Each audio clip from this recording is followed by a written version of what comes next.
In the summer of 1780, the American Revolution was still fragile enough to die. British troops held New York City. The Royal Navy controlled the coast. The Continental Army was underpaid, exhausted, and constantly one bad decision away from disaster. And somewhere inside British-occupied New York, an ordinary-looking letter was making its way out of the city. It did not look dangerous. It looked like trade talk, business, shipping, boring details that no officer would bother reading twice, but hidden inside, it was a warning. The British were preparing to move against the newly arrived French forces in Rhode Island. George Washington received the message in time. He shifted his movements. He made the British hesitate. The attack never came. That letter was not luck. It was part of a secret intelligence network built by Washington after years of failure, deception, and near collapse. A network of invisible ink, coded names, dead drops, whaleboats, laundry lines, and ordinary civilians risking the hangman's noose to pass information through enemy territory. History remembers the generals. But for a time, America's revolution may have depended just as much on a farmer, a merchant, a tavern owner, a woman with a clothesline, and a sailor rowing through the dark. This was the Culper Spy Ring, the secret network that helped Washington see inside the British Empire.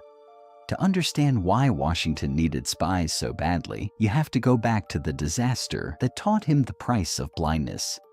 New York, 1776. The British had arrived in overwhelming force. Warships filled the harbor. Redcoats landed in waves. Washington's army, brave but inexperienced, was pushed back again and again.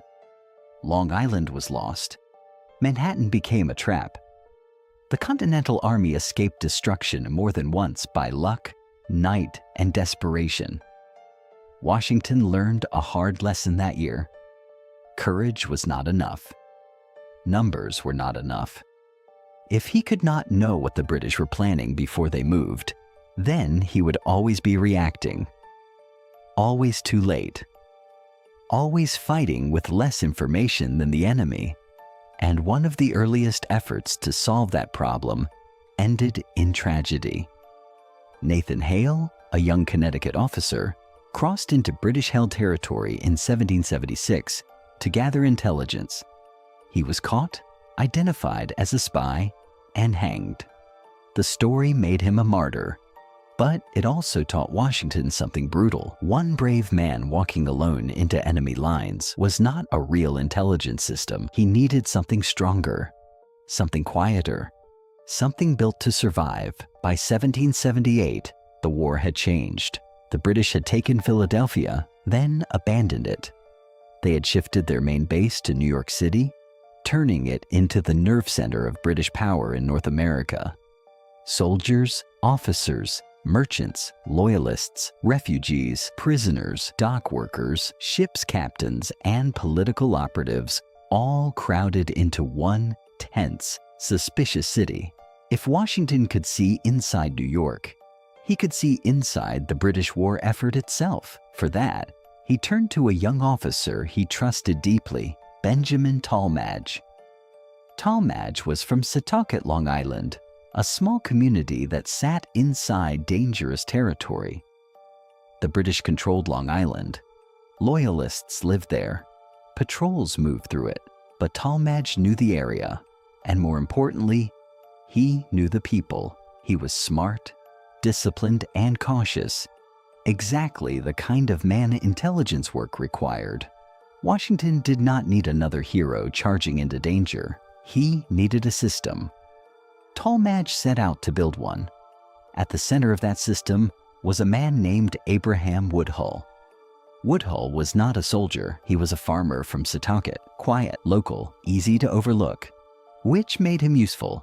Under the alias Samuel Culper, he became one of the ring's main field observers, traveling into British-held New York and gathering what he could. But a rural farmer could only do so much inside the city. For the network to matter, Washington needed someone on the inside. That man was Robert Townsend. Townsend was a merchant and journalist in New York City. He moved through a world of docks, shops, taverns, and conversation. British officers came and went. Loyalists talked freely. News traveled fast in places where people assumed the quiet man in the room was not listening. Townsend listened. Under the name Samuel Culper Jr., he became the ring's most important source inside occupied New York. And that was the genius of the network. These were not flamboyant spies in dramatic disguises. They were ordinary people hiding in plain sight. A farmer, a merchant, a courier, a woman managing signals from her home, a sailor moving messages across water, a handler turning fragments into intelligence. Each one alone looked harmless. Together, they became Washington's eyes. The network worked because it was layered. Townsend gathered information in New York City. He wrote reports in secret. Those reports then had to leave one of the most heavily watched British positions in America without attracting notice. That was where the system became almost beautiful in its precision. Messages moved through couriers and dead drops, hidden locations where information could be passed without the members even meeting directly. A letter might be tucked into a box, hidden in a field, or buried at a designated spot. Another member would retrieve it later and move it onward. At Setauket, Anna Strong played a small but unforgettable role in the legend of the ring. According to tradition, she used her laundry line as a signal system, hanging specific garments to indicate when courier Caleb Brewster had arrived and where contact could safely be made. Whether every detail of the laundry code survives perfectly in the record is less important than the larger truth. The ring relied on ordinary objects and ordinary routines because ordinary things attracted the least suspicion. A woman hanging wash was invisible. That invisibility was power. Then there was Caleb Brewster. If the network had a physical heartbeat, it may have been him.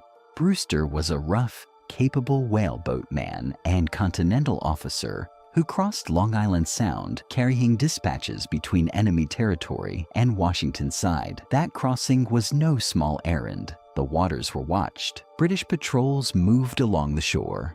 Weather could turn ugly fast.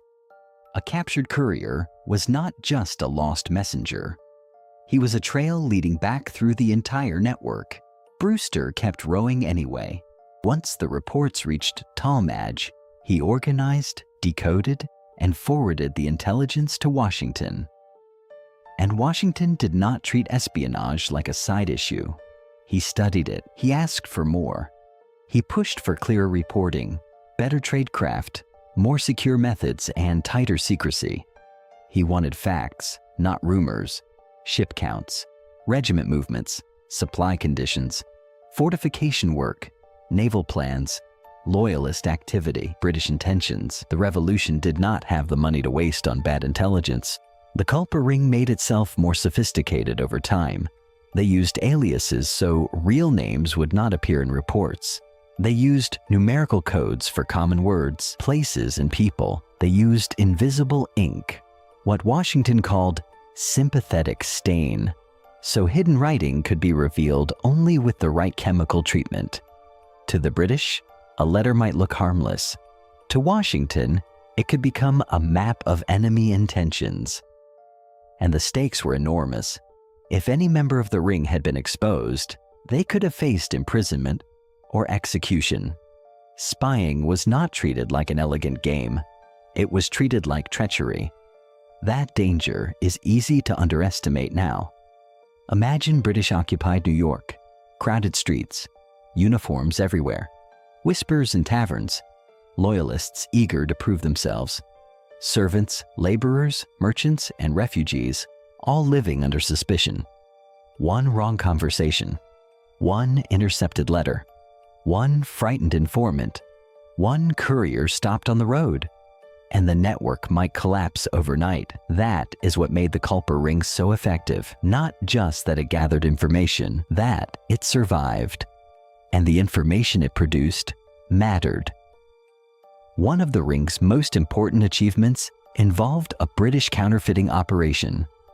The British were printing fake Continental currency to worsen the inflation already crippling the American cause. In a war where Congress struggled to pay soldiers and suppliers, destroying confidence in paper money was not a side attack. It was economic warfare. The Culper Ring warned Washington. That warning allowed American leaders to respond and change the way Congress handled the currency. The British were not just trying to defeat the revolution on battlefields. They were trying to rot it from the inside, and Washington now knew it. Another major success came in 1780, when the French alliance became the center of British concern. France had entered the war in 1778, turning a colonial rebellion into something much larger. French money, troops, and naval power gave the revolution a real chance to win. But alliances are most vulnerable at the beginning, before both sides have fully combined their strength. The Culper Ring reported on British intentions against the French forces newly arrived in Newport, Rhode Island. Washington reacted. He moved his army in a way that forced the British to reconsider. The strike never happened. That mattered enormously. Because if Britain had managed to hit the French quickly and decisively, the alliance might have weakened before it proved its full value. Yorktown depended on the Franco-American partnership remaining alive and effective. Before armies unite on a battlefield, information has to keep them alive long enough to get there. That was the quieter victory of the Culper Ring. It did not win one dramatic battle. It helped prevent disasters. And sometimes preventing disaster is what saves a revolution. There is a reason secret intelligence rarely becomes popular memory. It is hard to tell a clean, heroic story about information that works best when nobody sees it happening. No trumpet sounds when a spy writes a report. No statue captures the tension of a dead drop in a field. No battlefield painting can easily show the importance of a merchant hearing too much in a tavern, or a boatman moving papers through fog, or a general reading a coded letter by candlelight and deciding not to walk into a trap. But this is where wars are often decided, not only by force, by foresight. And Washington understood that. The popular image of Washington is often the man on horseback, sword drawn, commanding the army through courage and will. That image is not wrong. It is just incomplete. Washington was also patient, controlled, watchful, deeply interested in intelligence. He knew he could not afford to fight the British the way European great powers. He could not waste armies. He could not risk everything on blind guesses. He needed to know. And the Culper Ring helped him know. Its members were never fully secure. Woodhull was repeatedly nervous and feared exposure. Townsend kept his identity so secret that even later generations had difficulty proving it. Talmadge lived with the constant risk that one mistake could destroy friends from his own hometown. Brewster kept crossing dangerous water with information that could have cost him his life if captured. These were not fearless people. That is part of what makes them compelling. They were afraid. They continued anyway. And because the work had to remain hidden, they rarely received glory in their own time. That may be the strangest part of their story. A secret network can be essential and still be almost invisible. The men who charged a redoubt could be celebrated at once. The people who passed intelligence through codes and couriers had to remain shadows. Even after the war, the Ring's full story did not burst into public memory in the way battlefield heroics did. Some names emerged slowly. Some remained uncertain. Some details blurred into legend. But the central shape of the story is clear. At a moment when the revolution could not survive another major failure, Washington built a real intelligence system. And that system worked. Not perfectly, not dramatically every day, but effectively enough to matter. The Culper Ring helped reveal British plans, exposed hidden threats, protected fragile opportunities, and gave the American leadership something it desperately lacked in the early years of the war: reliable information. There is a temptation to oversimplify history by saying one secret network saved the revolution all by itself. History is rarely that neat. The revolution was saved by many things at once: by soldiers who endured, by French intervention, by British mistakes, by distance and logistics, by political will, by luck. But intelligence belongs on that list too, because without information, even brave armies walk into darkness. The Culper Ring did not replace the army. It gave the army a fighting chance, and maybe that is the best way to understand its role, not as a magical hidden force, but as the quiet mechanism that helped Washington avoid being blindsided at the moments when blindness could have been fatal. By 1783, the war was ending. Peace negotiations moved forward. The British would leave New York. The great military struggle that had begun in panic and uncertainty was slowly settling into victory, and the spy ring faded with the danger that had created it. Its members returned, in one way or another, to ordinary life. Talmadge went on to a political career and eventually spoke more openly about parts of the operation. Woodhull returned to Setauket. Brewster kept living a hard, active life shaped by the sea. Townsend, fittingly, remained the most ghost-like of them all, his role obscured for years by the very secrecy that had made him valuable. That feels appropriate. The man who listened quietly and occupied New York was almost lost to history because he had done his job too well. And maybe that is the final lesson of the Culper Ring. Revolutions are not only carried by the people who stand in the front rank. Sometimes they depend just as much on the people who move in silence. The ones who hide messages inside ordinary letters. The ones who memorize details and tell no one. The ones who row across black water at night. The ones who risk being forgotten because being remembered too early would get them killed. The British had the stronger army, the larger navy, the richer empire, the better supply system, but Washington found one way to fight back that did not require matching British power head-on. He learned how to see, and once he could see, he could survive. That was the work of the Culper Ring: a farmer in Setauket, a merchant in New York, a courier on the water, a woman turning ordinary laundry into a signal, a handler organizing secrets into strategy. They did not sign the Declaration. They did not command the main army. They did not win glory under cannon fire, but they helped keep the revolution alive long enough for victory to become possible. And in wars like this, that can be enough to change the world. So when people talk about how America won its independence, remember that some of the most important battles were never fought in open fields. They were fought in whispers, in codes, in invisible ink, in hidden compartments, in ordinary rooms where ordinary people decided to risk everything so that one more message could get through. That was the secret war behind the American Revolution. And for a time, it may have been one of the only reasons the revolution survived.